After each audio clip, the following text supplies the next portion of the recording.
اور وہ آپ میں ابھی کیا یہ بڑوں کی مثالیں میں کہوں گی، وہ ایکوریٹ ڈائریکٹ انہوں نے ہم لوگوں کو بتایا ہوا ہے کہ جو آپ کی کتابوں میں نہیں نا آپ کو تعلیم مل سکتی، وہ ان بڑوں کے زندگی کا نچوڑ ہے۔ تو اس طرح یہ بیٹیاں کیسے گھر سے بے گھر در بدر اپنی جائیداد لی ہے اس نے، وہ لڑکا لے کے چلا گیا تو کیا اس کے پاس باقی بچا؟ نہ اس کے پاس ماں ہے، نہ باپ ہے، نہ بہن، نہ بھائی، کوئی بھی نہیں باقی بچا۔ تو اس لڑکے کو تھوڑی شرم نہیں آئی کہ میں اس کے ساتھ نہ ایسا کروں جس نے اتنا مخلص ہو کے جو میرے ساتھ چلی ہے؟ تو مخلصی کا آج کل یہی تماچا ملتا ہے۔ بیچاری آج دیکھیں کس حال میں ہمارے پاس بیٹھی ہوئی ہیں۔ تو آپ اور میں مل کے ان کی ہیلپ کرتے ہیں، ان کی مدد کرتے ہیں۔ دیکھیں آپ نہ روئیں، اللہ میاں آپ کی مدد کرے۔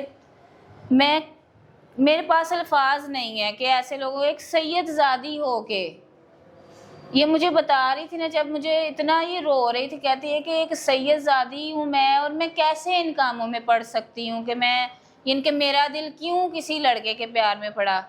تو آپ جو لڑکیوں کو یہ کہہ رہی ہیں، آپ اگر اپنے ماں باپ کی مان لیتی تو آج آپ نے اپنے فیملی میں بھی ہونا تھا، آپ کے بچے بھی ہونے، شادی بھی ہو جانی تھی۔ اور اگر آج شادی نہیں ہوئی تو جو آپ نے اپنی من مانی کی یا لڑکے کے پیچھے لگے کسی کی باتوں میں، یہی وجہ ہے نا۔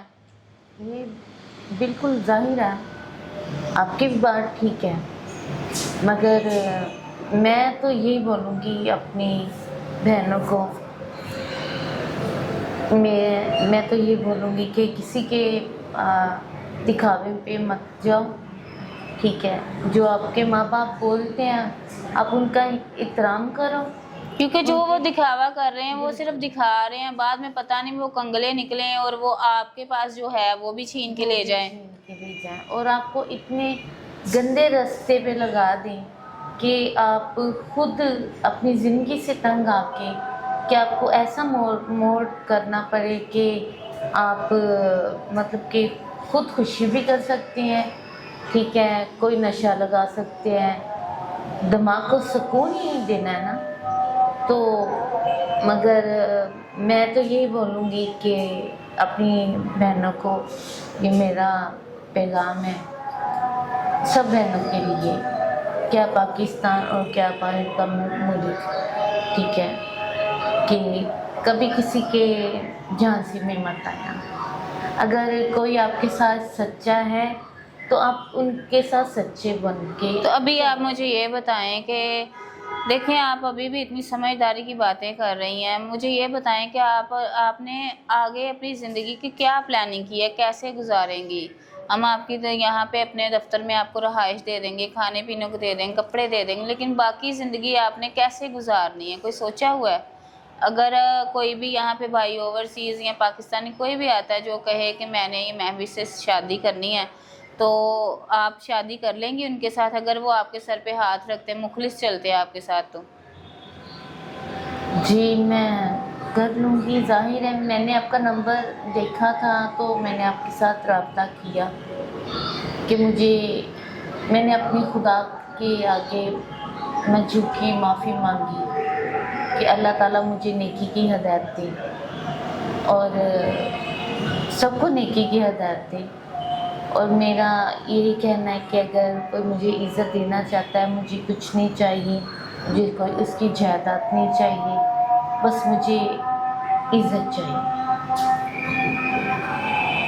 اتنے میں ٹھیک ہے۔ آپ میں سے کوئی بھی بھائی یہ ہمارے پاس موجود ہیں، ہمارے آفس میں ہیں، اگر آپ میں سے کوئی بھی ان کے سر پہ ہاتھ رکھتا ہے، اسے اپنی شریک حیات بنانا چاہے، کوئی اسے بہن سمجھ کے، بیٹی سمجھ کے ان کی ہیلپ کرنا چاہے تو ہمارے پاس موجود ہیں۔ تو دیکھیں انسان کے کام آتا ہے، اگر یہ آج مجبور ہے آپ ان کی ہیلپ کریں گے، کل کو کیا پتہ کہ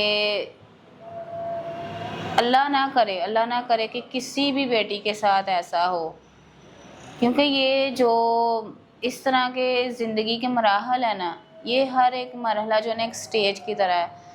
اب یقین کریں کہ یہ ہم لوگوں کا حوصلہ ہے کہ ہم لوگ کس طرح یہ ساری چیزیں ہینڈل کرتے ہیں، دیکھتے ہیں۔